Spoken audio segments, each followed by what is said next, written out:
On board with Bruce Mitchell outside the sheets on Spring Garden. Let's go to Chicago. You mentioned Chicago earlier. Let's go to Chicago, that all-in event that sold out as quickly as it did. And that's going to be a big one. Now, who is that going to be? What umbrella? Is that under the Ring of Honor umbrella or under the NWA umbrella? Or is it just flat out the Young Bucks and Cody's umbrella? It's more the Young Bucks and Cody's umbrella. I mean, it's a really interesting thing in that you've got you don't have a company as an umbrella. You have these guys who wanted to prove to Dave Meltzer, the Wrestling Observer, they could sell 10,000. They could go and do their own show in front of 10,000 people or more. And considering the fact they sold those tickets in 30 minutes, they probably could have gone to a bigger venue. But it speaks to something about we don't know whether this is going to be a regular event or this is a special event, but it speaks to something about how hot independent wrestling is for stars like Cody Rhodes and the Young Bucks who have, and Kenny Omega, of course, the new New Japan IWGP champion. Well, since it sold out so quick, I mean, you mentioned all those big names. A lot of people will be there watching in attendance, live show in Chicago. What about a pay-per-view? Are they going to do any kind of thing on that, any broadcast of it? Because I heard Don Callis might be involved. That's what I heard. Well, yeah. I expect so. There's a market for it, and we've got time until Labor Day, so we'll see. And then there's also Access TV that shows a lot of this. Already has announced that they're going to have a special with the Bucks and Cody and as the host. Going over some Bullet Club things. But the Bullet Club is a really interesting merchandising phenomenon and then just a wrestling phenomenon that against the brand. I mean, I guess the Bullet Club is the brand, but still the star is driving it. And the story, a very well-told story.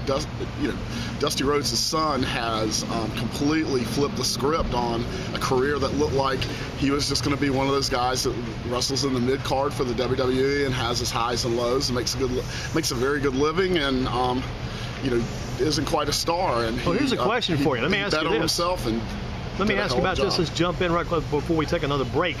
Cody Rhodes has got the big event coming up along with the Young Bucks. If Cody Rhodes does not connect with the Young Bucks and his group there, they don't connect with that group, and does Cody Rhodes make it by himself? Does he need the Young Bucks to make this happen? Would he have made it as big as he's doing right now without the Young Bucks' help?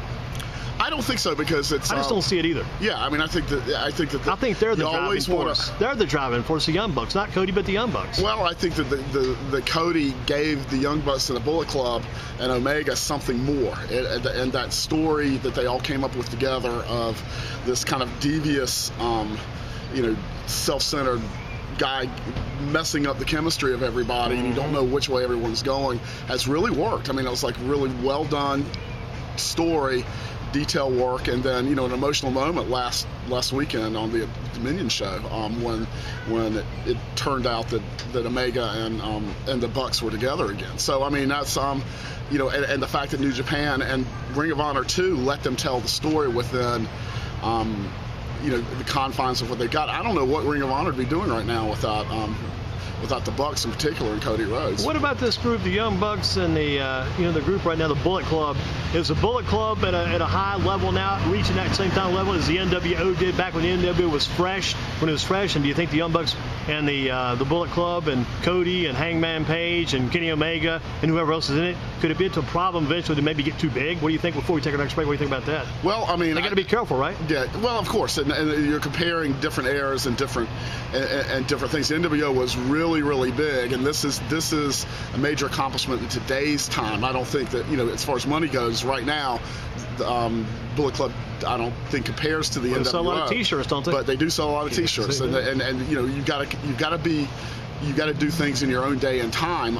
The big question is with the WWE headed towards so much money and so much financial ability to make lucrative offers to anybody that they want, and also the ability and the desire to stop things before they get going.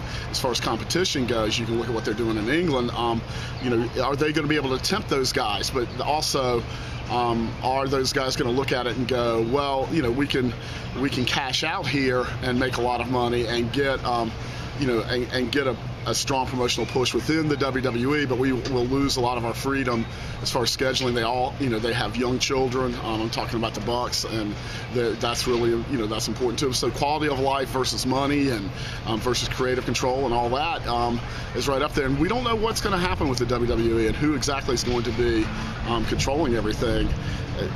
Let's say a year from now. So there's a lot up at stake as these contracts come up for the Bullet Club members, and which one of them gets their head turned, and is it someone crucial that takes some of the chemistry out of the group? Well, let's take another break. Come back with Bruce Mitchell, Pro Wrestling Torch, outside the sheets on Spring Garden Street. A beautiful Wednesday afternoon, nice cool breeze blowing through.